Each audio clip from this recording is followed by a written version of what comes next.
ሰላም የኢትዮጵያ ኮምፒውተር ሳይንስ ክለብ ባልደረባዎች፣ ይህ እንግዲህ የጀማሪዎች የአንድሮይድ አፕሊኬሽን አሰራር አንድሮይድ ስቱዲዮን ተጠቅመን በአማርኛ ቋንቋ ይሆናል እና በዚህ ትምህርት የምናየው ዋናና መሰረታዊ የሆኑ የአንድሮይድ አፕሊኬሽን አሰራር ነጥቦችን ወይም መንገዶችን ይሆናል። እንግዲህ ቀጥታ ዘለን አፕሊኬሽን አንሰራም።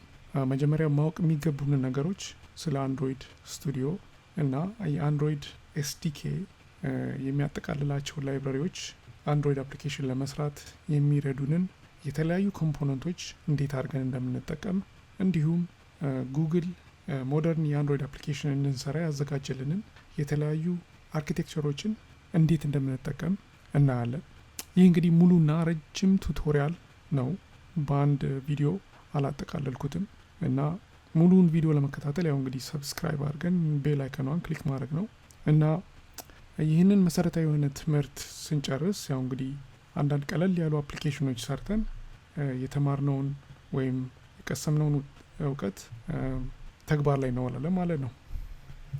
እንግዲህ እንደ ማንኛውም ትምህርት አንድሮይድ አፕሊኬሽን ለመስራት ያው አንድሮይድ ስቱዲዮ ያስፈልገናል። እንግዲህ አንድሮይድ ስቱዲዮን ያው ጉግል ላይ ሄደን አንድሮይድ ስቱዲዮ ብለን ሰርች ካረግን መጀመሪያ የምናገኘው ሊንክ ወደዚህ ፔጅ ይልከናል።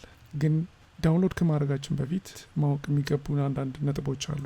ወደ ታች ሄደን እዚህ ላይ ብናይ እንግዲህ አንድሮይድ ስቱዲዮን ኢንስቶል ከማድረጋችን በፊት እንደሚለን 4 ጊጋባይት ራም ባጭሩ ያስፈልገናል ይላል።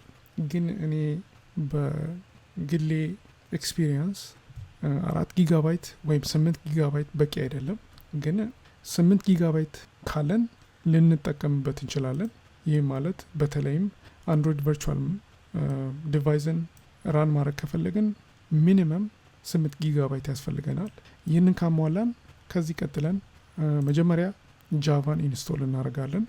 ይህንንም ለማግኘት ያው ጉግል ላይ ሄደን ጃቫ ብንል የመጀመሪያው ሊንክ ወደ እዚህ ገጽ ይልከናል። ያው ሁሉንም ተስማምተን ዳውንሎድ ማድረግ ነው። ዳውንሎድ ካረግን በኋላ ኢንስቶል አድርገን ኢንስቶል ከተደረገ በኋላ በደንብ ኢንስቶል መደረጉን ለማረጋገጥ ያው ኮማንድ ፕሮምፕታችንን ከፍተን ጃቫ ብለን ቨርዥን ብለን ቼክ ማድረግ አለብን። ይህንን ማየት አለብን። ይህንን ካረግን በኋላ ያው እንግዲህ ወደ አንድሮይድ ስቱዲዮ እንመለስና ዳውንሎድ አድርገን ተስማምተን የሚለንን ይህንን እንግዲህ ወደ ሲስተማችን ሴቭ አድርገን ደብል ክሊክ አድርገን ያው ኢንስቶል ማድረግ ነው። እንደ ማንኛውም አፕሊኬሽን ያው ከመጀመሪያው እስከ ፊኒሽ እስከሚለን ድረስ ኢንስቶል አድርገን ስንጨርስ እኔ ኢንስቶል አላደርገውም፣ ኦልሬዲ ኢንስቶል ስላደረኩት ወደ ስታርት ሜኑ ሄደን ያው አንድሮይድ ብለን ታይፕ ብናደርግ ይህንን እናገኛለን። ክሊክ ብናደርገው አንድሮይድ ስቱዲዮን ይከፍትልናል።